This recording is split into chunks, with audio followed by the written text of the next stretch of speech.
Voltamos, meus amados irmãos, a falar aqui do nosso Centro de Cultura Bíblica Bereshit. Estamos ministrando as aulas de VTB 2, segunda fase, segundo bloco. Versões e traduções bíblicas número 2. Essa matéria está no sexto livro-texto, no sexto semestre do nosso curso básico de teologia, do Centro de Cultura Bíblica Bereshit, aqui lá em Minas Gerais, professor Ilmar Sater César, professor de Sociologia e de Geografia do Colégio Estadual de Minas Gerais, e também de teologia desde 1992. Estamos estudando teologia desde 78, quando começamos a escrever. E estamos aprendendo até hoje, né? Estamos tratando de VTB, agora mais nessa fase final.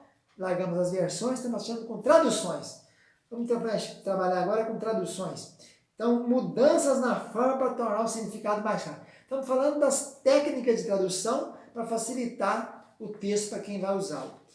Vamos então ver aqui mudanças na forma para tornar o significado mais claro. Por exemplo, a Bíblia quando usa 15 estádios, ela está se referindo a uma medida, né? Um estádio é a medida de tantos quilômetros, mais ou menos 3 quilômetros.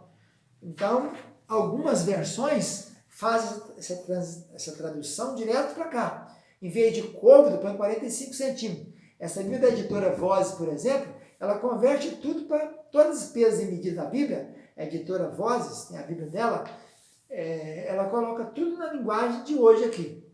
Tudo no peso, por exemplo, quando fala em shekel, em dracma, ela põe preço no caso aqui, em dólar, né? Que é uma moeda universal. Você tem uma ideia sobre isso. E quando fala em medidas, côvado e cana, de Ezequiel tem muita cana na medida do tempo, a partir do capítulo 40, e todas aquelas medidas efa, medida CA, tudo aquilo ela coloca na medida padronizada brasileira, quilos, quilograma e centímetro. Um couve, por exemplo, é 45 centímetros. Então, traduz o significado em vez de conservar a forma original. Por exemplo, Mateus 23, 5, filactérios. Era um texto da Escritura Sagrada que era copiado e amarrado na testa e no braço das pessoas. Né? Raca, Mateus 5, 22.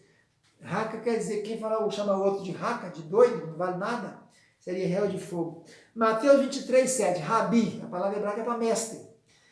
Mateus 4, 23, sinagoga, a reunião, uma filial do templo, onde tinha 10 pessoas no mínimo, era uma sinagoga, quer dizer, casa de oração. João 11, 18, 15 estádios, 3 quilômetros. João 21, 8, 200 côvados, mais ou menos aí uns 100 metros, né? 90 metros mais ou menos, a 45 centímetros. Atos 1, de 12, distância do caminho de um sábado, que é mais ou menos 1.100 metros, 1 quilômetro mais ou menos, o caminho de um sábado. As pessoas sabiam a distância exata que os judeus podiam andar no sábado, mas nós não sabemos, né?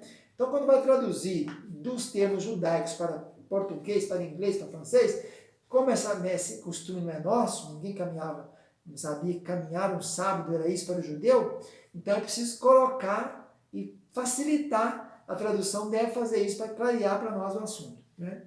Hora sexta, hora décima, hora undécima, hora nona.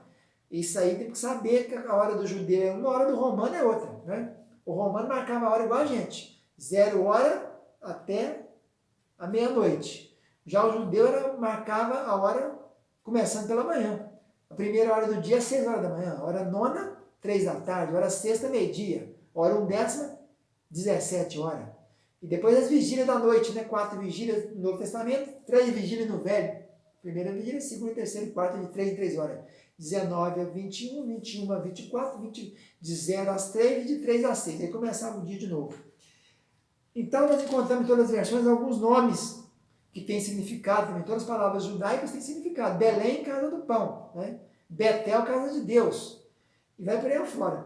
Então algumas traduções e algumas versões verte o nome, às vezes é perigoso isso, né? João 20, 24 diz dídimo, a versão da linguagem de hoje diz o gêmeo, né? Traduziu. João 19, 13, onde Pilatos esteve no litóstrotos, aí a versão da linguagem de hoje coloca calçada de pedra. Marcos 6, 24, não poderia adorar a Deus e a Mamon, que é o Deus das riquezas. A Bíblia da linguagem de hoje colocou dinheiro. Atos 27, 14, Paulo na viagem para Roma, viu um vento do Euroquilão. Aí colocou o vento nordeste. Euroquilão é nordeste. Atos 27, 17. Com medo do navio bater numa Sirte, que que é um banco de areia que ficava perto do litoral da Líbia, né? A Bíblia na linguagem de hoje colocou isso tudo na linguagem de hoje, passou para cá. Atos 28, 11, diz que eles embarcaram depois de ficar em Malta 3 meses, depois que o navio quebrou, eles pararam em Malta, e onde encontrar o Públio, né, o maioral da ilha. Atualizada diz que pegaram um navio chamado Dióscoros. Na linguagem de hoje diz os deuses gêmeos. E a corrigida depois Castor e Pólux, que era o nome dos deuses gêmeos, que era o Dióscoros. Então aqui, atualizada essa palavra grega. A linguagem de hoje dá o significado, e a corrigida é o nome dos deuses. Chamava Castor e Pólux. Então, alguns nomes hebraicos e aramaicos foram vertidos. Por exemplo, na Atos 9:36, diz Tabita. Tabita, nome que era usado para Dorcas. A atualizada diz Tabita. A corrigida diz Tabita, que é traduzida é Dorcas. Né? E no rodapé coloca o significado, gazela. A linguagem de hoje manteve Tabita e etc. João 1:42. Pedro, né? Cefas quer dizer Pedro. Na linguagem de hoje, então, colocou explicando. Cefas é o mesmo que Pedro. Então tá aí. Agora continuando. Usa uma só forma para o nome de uma pessoa. Usa uma só forma para o nome de uma pessoa. Isso é coisa de tradução. Jerusalém no grego está escrito de duas maneiras diferentes em Atos. Atos 8:1 e Atos 9:2. Outro exemplo é Jeremias 29:3 e Jeremias 29:21, onde os nomes não são iguais no original, mas as versões usaram uma forma só. Isso acontece. Os nomes são diferentes no original grego, mas parece que algum escriba no copiar comeu alguma letrinha, então as versões procuram manter a uniformização. Né? Atos 8:1 e 9:2, a palavra Jerusalém. No grego lá tem uma diferençazinha, Jerusalém e a outra Jerusalém. Muda, uma faltou um nomezinho, uma letrinha. No grego, no texto grego.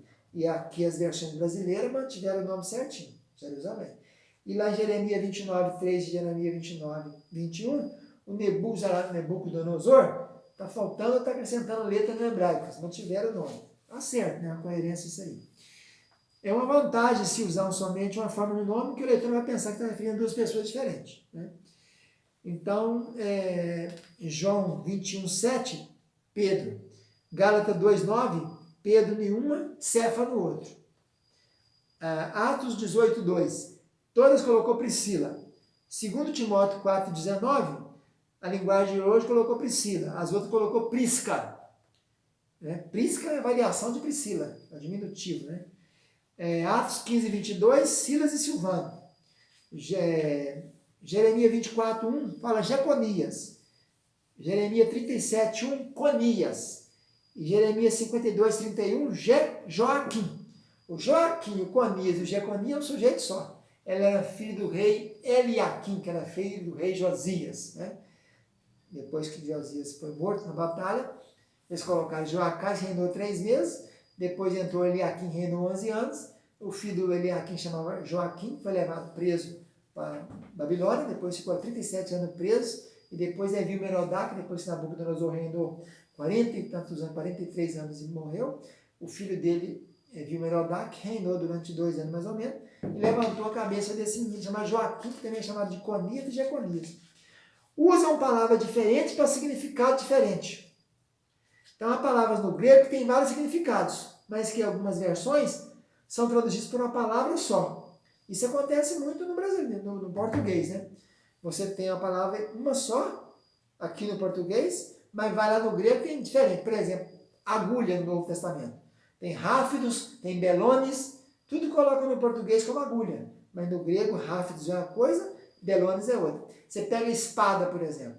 Espada tem espada macaira no grego, e tem espada ronfaia. Uma espada, no grego, 2 nomes, no português, um nome só. Por isso que a gente deve aconselhar as pessoas estudando a Bíblia a procurar conhecer o grego e o hebraico, para poder ver a diferença, porque macaira não é ronfaia. Macaira é a espada pequenininha que ficava andando assim, igual Sica. Sica, daí deu o nome dos sicários, né, que era uma tropa política nos tempos de Jesus. Judas era sicariote, era desse pessoal, sicário. é uma faca menorzinha. A espada Macaire é um pouco maiorzinha e a Ronfai é a espada grandona, dos traços, uma espada de guerra. Então, procure conhecer o original que você vai ser muito abençoado. Você vai começar a descobrir essas diferenças tão importantes. Vamos ficando por aqui com essas aulas hoje de mudança para clarear o texto. Fica na paz, tchau, tchau. Um abraço.